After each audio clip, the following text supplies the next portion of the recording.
Fish King гэдэг нэг ресторан харагддаг. Усан онгоцны удирдлагын хакер тухай тэнд нэг бичиг байдаг. Гэсэн Megamind-ийн ээжтэй тэгмүүл энэ маш сонирхолтой. Хэрвээ Шрекийн аав нь Шрекийг идэх гэж оролдож исэн бол бусад огруудыг яг үндэ Шрек эцэн байх магадaltaй юу? Дөрүүд хүмүүс байж байгаа одоо хин тэр одоо Фионод хоол уунд одоо хөргөж өгсөн болж таарах уу гэдэг асуулт гарч байгаа. За, hello guys. Дараа шимжлэхдээ тавтаа морил. За, энэ удаагийн дугаар дээр хэдүүлээ яах вэ гэхээр одоо хүүхэд байхасаа л үзэж өссөн, одоо ч хүүхэд багчууд минь үздэг DreamWorks Pictures хүүхдэд киноны одоо маш хачирхалтай тийм нэг нууц баримтуудыг яг хамтаа мэдчих болно. Тэгээ энийг бэлтэж байхдаа нэрэл ягаад би хүүхэд байхдаа энэ зүйлийг анзаараагүй болоо гэсэн тийм асуултууд маш их төрөх болоо. Таньцсандаа энэ дугаар нэг бодогдуулж хоёрыг тунгаах маш сонирхолтой контент болох болов гэдэг үднээс бэлтгэн хүргэж байна. За тэгээд хамтдаа үзэж өссөн хүүхдэд кинонуудынхаа хачирхалтай нууц аимшигтай баримтуудаар ялцгаая. Хэрвээ та лайк дараа subscribe дарах юм бол би урам зориг аваад part 2-ыг хийж магадгүй шүү. Та хэд минь хичээл зүтгэлийг үнэлээд дэмжгээ битээ мартаарай. За хамтаа эхэлцгээе. DreamWorks-ийн аимшигт нууцууд 1. Бүгдээрээ Шрекэд хүүхдэд кино мэдэн штэ. Энэ хүүхдэд кинон дээр одоо маш олон утга агуулмжийг илэрхийлсэн дүрслүүд маш гардаг. Тэгэнгүүт одоо нэг фэнийхэн зүгээс энэ хүүхдэд киног маш эвгүй харанхуй болгосон юм байна. Тэр нь юу вэ гэхээр одоо Nurses Book гүнж Rapunzel гэх зэрэг кинон дээр ерөөхдөө одоо гүнжүү цавгдал байдаг. Тэгээ тэнгүүл Фионоос нь ерөөхдөө цавгдэр луунд хоригдож одоо хангуугүй хүлээдэг. Тэнгүүл нэг хачирхлаа зүйл нь хэрвээ Фионо цавгахаас гарч чадахгүй луунд хоригдсон бол одоо хин тэр одоо Фионод хоол уунд одоо хөргөж өгсөн болж таарах уу гэдэг асуулт гарч байгаа. Тэнгүүл тэр хоолны цэс нь ямар хоол вэ гэвэл маш эвгүй заяа. Одоо Шрек ээлжиг хоёр цамхахгүй орж байхад одоо маш олон баатруудын арыг асууд харагддаг. Эдгээр баатрууд нь лууны хотод руу орсон бол бас нэг сонирхолтой зүйл нь мөн дээрээс нь Фиононы хотод руу орсон байх магадaltaй гэсэн таамаглал төвшүүлж байгаа юм лээ. Тэгэнгүүт энэ онолыг бас баталж байгаа нэг зүйл харагдаж байгаа юм. Тэр нь юу вэ гэхээр одоо Шрек Фионог аваад оргож байх үед одоо хажууд нь юу байсан бэ гэхээр Баатрийн 100 гэдэг нэртэй тийм ном зөрсөн байдаг. Тэнгүүт луу хоолыг тогоон тэгж чанж иддэггүй штэ. Тэгэхээр нэг үзэж байгаа зүйл нь Фиона энэ тоогоог одоо ашигласан байх магадaltaй болж байгаа. Тэгээд номын хамгийн ихний хэсгийг харах юм бол Debut Night буюу Ясгүй Баатар гэдэг хэсэг харагдана. Тэнгүүт луу одоо ясыг нь аваад сайхан хоол хийх гэж чармаана гэж юу? Хэрвээ энэ бүхэн үнэн бол Фиона хүн эцсэн болж таарна. Яа, та нар бодоод үзтээ. Фиона ингээд шүн нэг хараалт өртөд Шрек шиг болдсон штэ. Тэнгүүт шөндөө хэрвээ тэгж хүнийг идэнгүүтлээ өглөө нь босоод хүнд ороод тэдгээр хүмүүсүүд эцнээ ботох юм бол ямар санагдах вэ? DreamWorks-ийн аимшигт нууцууд 2.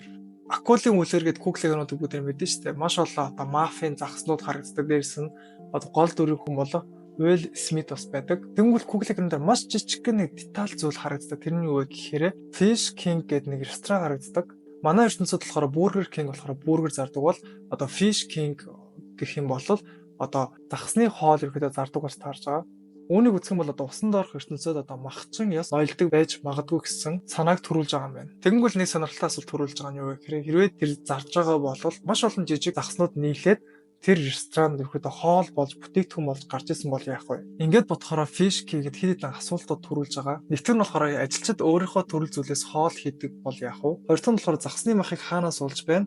Агандгүй эсвэл моргоос авдаг. Гуравтан загсууд махаа хандуулахаар бүртгүүлдэг. Эдгээр асуултын хариулт нь яриад байх юм бол бүр дуусахгүй.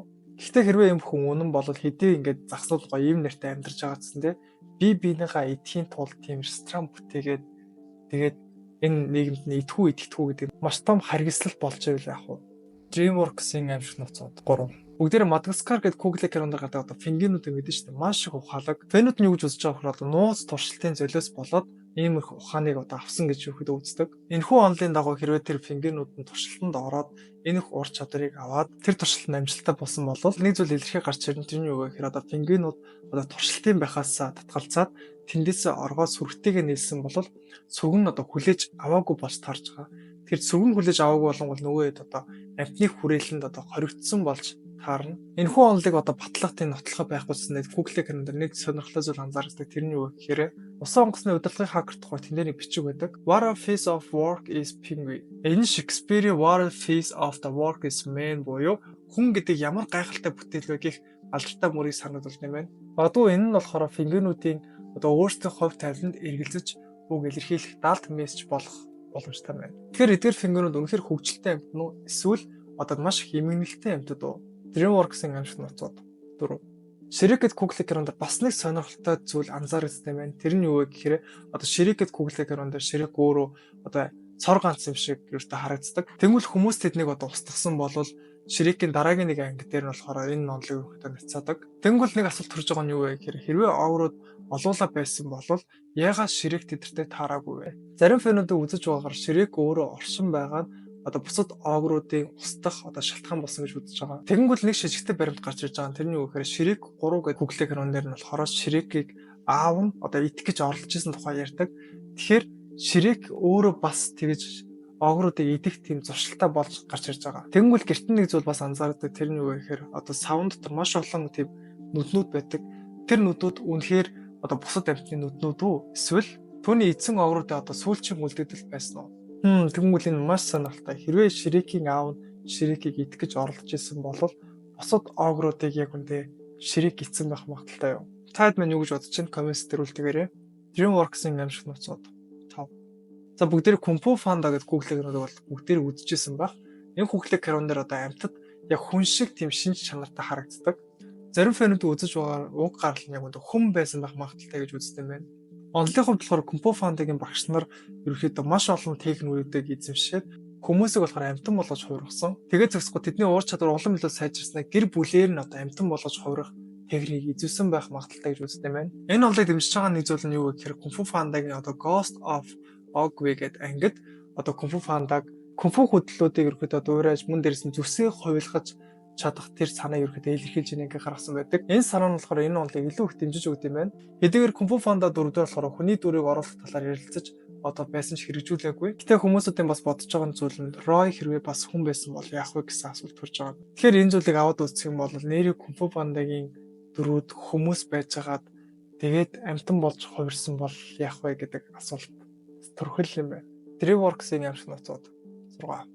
Бүгдээрээ Megamind гэдэг Google Chrome-ыг бол үзчихсэн баг. Энэ Google Chrome дээр болохоор Megamind өөрөө одоо Rickson гэдэг эмэгтэйд дурлдаг.